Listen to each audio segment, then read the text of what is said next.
So over the last lectures, I showed you a lot how you can get data. Now, of course, I also want to show you how you can post data to a server. And for that, we got the add a post area here at the bottom. It's managed by the new post component, which is a class-based component which manages its own state and hence isn't a container because we're not passing or distributing the state to any other components. And now I want to hook up this add post button to essentially send a post request to our dummy backend. For this, I'll first of all add a method, the post data handler or post handler if you want to do it.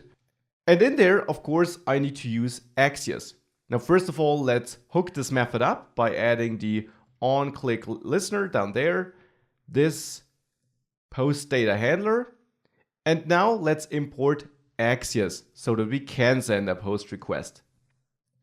Now, sending post requests still uses the Axios object, but now, of course, not the get method, but the post method.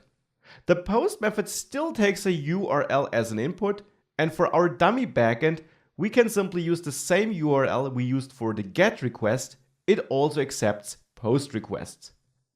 Now, a post request needs more than the URL though.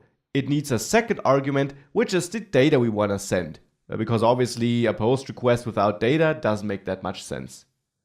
The data I want to send is a JavaScript object which contains title, body, and author of a post.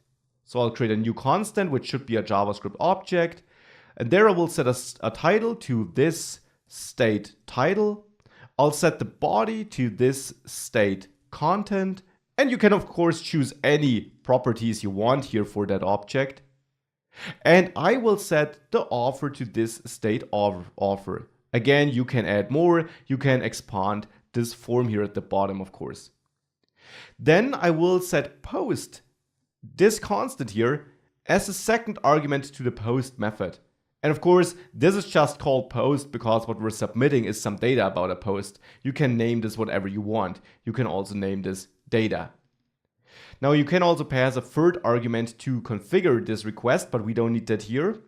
Important for us, this of course is a JavaScript object, but Axios will automatically basically stringify this, so turn this into JSON data. It will do this for us just as it extracted JSON data in GET requests for us too.